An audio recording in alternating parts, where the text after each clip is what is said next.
کتنے یوتھ ہیں جو ہدایت کی دعا کرتے ہیں، کتنے یوتھ ہیں جو استقامت کی دعا کرتے ہیں، کتنے یوتھ ہیں جو تقوی کی دعا کرتے ہیں. یہ وہ چیزیں ہیں جو لانگ ٹرم میں فائدہ دیں. السلام علیکم مائی یوٹیوب فیملی، کیسے ہیں آپ سب؟ امید کرتی ہوں آپ سب خیریت سے ہوں گے. تو ویورز، میں آپ کو آج محمد علی بھائی کی ایک ایسی ویڈیو دکھانے جا رہی ہوں جسے سن کر آپ خوش ہو جائیں گے، آپ کی لائف چینج ہو جائے گی. تو آپ نے ویڈیو کو بالکل بھی سکپ نہیں کرنا. اگر آپ سکپ کریں گے تو آپ جان نہیں پائیں گے جو ویڈیو میں محمد علی بھائی بتانا چاہتے ہیں. میرا مقصد آپ لوگوں تک ایک اچھی چیز اور اچھی معلومات پہنچانا ہے. سو آپ پلیز اس کو فل واچ کریے گا، اور چینل پر نئے ہیں تو چینل کو سبسکرائب کر دیں، بیل کی نوٹیفیکیشن کو دبا دیں تاکہ میری آنے والی ہر لیٹسٹ ویڈیو آپ کو سب سے پہلے مل سکے. تو ویورز، آئیے دیکھتے ہیں ویڈیو. بادشاہ کی سلطنت تھی، اس سلطنت میں ایک شخص تھا، اس کے پاس ایک انتہائی نایاب گھوڑا تھا. اتنا نایاب کہ بادشاہ اس کا شدائی ہو گیا، اور بادشاہ بہت زیادہ شدائی تھا گھوڑوں کا. بادشاہ نے کہا یار اس شخص سے یہ گھوڑا لے آؤ، میں نے خریدنا ہے. اس کا وزیر گیا، شخص کو کہا کہ گھوڑا بیچ دے اپنا. اس نے کہا کچھ اور مانگ لو، لیکن گھوڑا یہ کہ بچپن سے میری اس کے ساتھ افیلیشن ہے، جذبات ہیں، بیٹوں کی طرح پالا ہے. اس نے کہا گھوڑا میں نہیں دے سکتا، گھوڑا مجھے بھی بہت پسند. بڑا حیران ہوا وزیر، واپس چلا گیا. بادشاہ کو یہ بات برداشت نہ ہوئی، اس کو غصہ آیا. اس نے کہا اچھا. اس نے کہا میں چلتا ہوں. بادشاہ خود آ گیا. بادشاہ نے کہا کہ منہ مانگی رقم تجھے دوں گا، جو تو کہتا ہے. اس نے کہا بادشاہ سلامت آپ جان مانگ لیں، لیکن یہ کہ یہ نہیں میں دے سکتا، میری ویلیوز کے خلاف ہے یہ بات کہ میں اپنا پالا ہوا گھوڑا جو ہے وہ اس طرح بیچ دوں. مجھے ہے نہیں ضرورت نہیں مال کی، اللہ نے دیا الحمدللہ. اب لوگ جمع ہو گئے، یہ دیکھ رہے تھے سارا ماجرا. لوگ آپ کو پتہ ہے جینا حرام کرتے ہیں. بادشاہ نے کہا اچھا چل تجھے میں آدھی سلطنت دے دوں گا. بادشاہ نے ٹیسٹ کرنے کے لیے، اس نے مسکرا کر کہا کہ نہیں. اب بادشاہ نے کہا تو پچھتائے گا. بادشاہ چلا گیا. لوگ آ گئے، لوگ نے کہا کہ یار تو اتنا بدبخت ہے، دیکھ تو اتنی بڑی آفر ہو رہی، کیا یہ گھوڑا، ایک گھوڑے کے پیچھے تو نے بادشاہ کی یہ آفر ریجیکٹ کر دی. وہ مسکرایا. اس نے کہا مجھے پتا ہے میں نے کیا کیا، میری ویلیوز کے خلاف ہے، میں یہ برداشت نہیں کرتا میں اپنی کوئی پالی ہوئی چیز کسی کو ایسے پیسے میں دے دوں. لوگوں نے کہا تو پچھتائے گا. اس نے کہا اللہ مالک. اب ہوا یہ واقعہ آگے جاتا ہے کہ وہ گھوڑا بھاگ گیا استبل سے تقریباً چند دن بعد. اب آپ دیکھیں لوگوں نے کس طرح مینٹل ٹارچر دیا ہوگا. لوگوں نے کہا کہ آپ ہو نارام ہے، اگر اس گھوڑے کو بیچ دیتا تو آج تیرے پاس پیسے بھی ہوتے، آدھی سلطنت کا بادشاہ بھی ہوتا. کیا ملا؟ بھاگ گیا. ایک جانور جس سے تو نے وفا کی، دیکھ جانور نے تیرے سے وفا نہیں کی، چلا گیا. وہ مسکرایا. اس نے کہا بس یہی تھا قسمت میں، کوئی بات نہیں، میرا اس کا ساتھ اس طرح لکھا ہوا تھا، اللہ تعالیٰ نے جو دینا ہے دینا، ہو سکتا ہے اللہ مجھے اس کے بدلے بہت کچھ دے دے. اب ہوا یہ مزے کی بات، لکھنے والے لکھتے ہیں کہ وہ گھوڑا اپنے پیچھے 12 گھوڑے لیا جنگل سے. وہ گھوڑا ایسا تھا، گھوڑوں کا سردار تھا.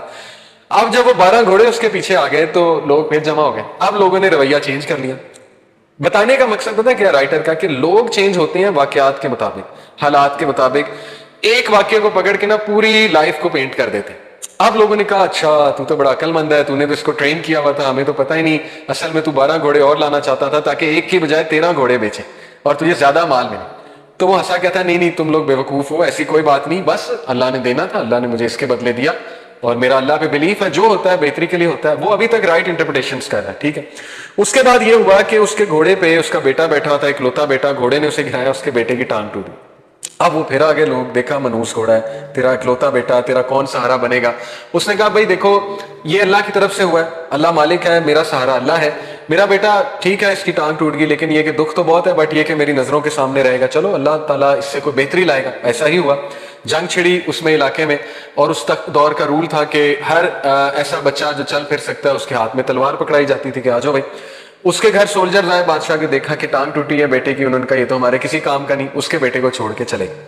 اب لوگ پھر آگے کہتے تو بہت خوش قسمت ہے، تیرا بیٹا تیرے پاس ہے، لختے جگر ہمارے بیٹوں کو لے گئے، رونے لگ گئے، یہ وہ ہمارا کیا بنے گا، یہ وہ. اس نے کہا I've had enough. تم لوگ ایک نمبر کے بیوقوف ہو، اور تم لوگوں کا مسئلہ یہ ہے کہ زندگی میں کوئی ایک حادثہ ہوتا ہے تم اس کو پکڑ کے کنکلوژن پہ پہنچ جاتے ہو اور پوری لائف پینٹ کر دیتے، جبکہ ہر حادثے کا ایک مقصد ہوتا ہے. میں نے کیا کیا یہ مجھے پتا ہے. اس کی سیلف اویئرنیس بہت ہائی تھی کہ میں یہ نہیں کر سکتا کام، اللہ دے گا. اللہ نے مجھے نوازا بھی ہے، ایک حادثے سے بھی گزارا، ایکسیڈنٹ سے. اب وہ گھوڑے کو بلیم کرنے لگ جاتا، یہ دکھ پکڑنے لگ جاتا کہ کاش میں یہ گھوڑا بیچ دیتا تو آج میرے بیٹے کی ٹانگ نہ ٹوٹتی. پھر تو وہ مارا گیا، پھر تو اس نے آگے بھی نہیں چلنا، نہ وہ بچوں کو پیار دے سکے گا. تو مسئلہ یہ ہے کہ ہم لوگ ایک پاسٹ کے واقعے کو بلیم کرتے رہتے ہیں کہ یار اس کی نہ بدوا لگ گئی ہو، اس کی وجہ سے نہ ہو گیا ہو، اس کے ساتھ میں نے ایسے کیا تھا، یہ نہ ہو گیا ہو، وہ نہ ہو گیا ہو.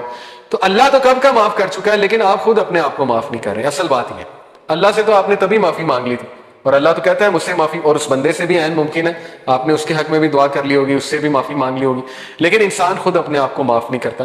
تو پھر یہ کہ ایسا بندہ نہ خود خوش رہتا ہے نہ دوسروں کو خوش رہنے دیتا ہے. اس لیے رائٹ انٹرپریٹیشنز، دیکھیں میں آپ کو ہماری مثال دیتا ہوں. ابھی ریسنٹلی آپ کو پتا ہے کہ یوتھ کلب کے خلاف ایک ویو چلی، بہت سے لوگوں نے کلپس بنائے، باتیں کی، ہمیں بہت دکھ ہوا. اپنے ہی دینی لوگوں کی طرف سے جب ایسی کوئی چیز آتی ہے نا کہ بغیر سوچے سمجھے وہ ایک ہمارے خلاف مہم شروع کر دیں، ویو نکالنا شروع کر دیں، بہت دکھ ہوتا ہے.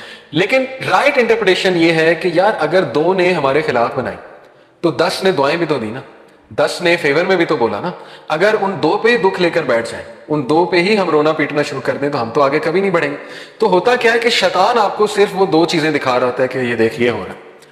اس لیے ایسے موقع پہ جب بہت زیادہ جذبات حاوی ہوں، بہت ایموشنل ہوں، آپ بہت فرسٹریشن کا شکار ہو، اس وقت اپنے آپ کو اس ایونٹ سے ڈس ایسوسیٹ کر کے تھوڑا سا نکل کے اس زون سے کچھ پازیٹیو چیزیں بھی دیکھیں، ضرور موجود ہوں گی وہ پازیٹیو چیزیں، اور رائٹ انٹرپریٹیشن کریں. اگر آپ سے نہیں ہو رہی اسی لیے کہتے ہیں کسی عقل مند بندے سے بات کر لیں، ہو سکتا ہے وہ آپ کو دکھا دیں. اور ایسا ہی ہوتا ہے، کوئی آپ کے مخلص دوست ہوتے ہیں، اچھے دوست ہوتے ہیں، وہ آپ کو کہتے ہیں کہ یار نہیں اگر ایسا ہو رہا ہے تو پھر ایسا بھی تو ہو رہا ہے نا، یہ بھی تو دیکھو نا، اس کی طرف بھی تو توجہ دو.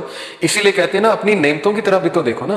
وہ جو چند ایک چیزیں تمہاری زندگی میں چل رہی ہیں انہی کی طرف توجہ دی ہوئی ہے، اور اس کے بعد نعمتیں تو دیکھ ہی نہیں رہے ہم. اللہ نے صحت دی ہے، اللہ تعالیٰ نے لوگ محبت کرنے والے دیے ہیں، بہت سی چیزیں دی ہوں گی.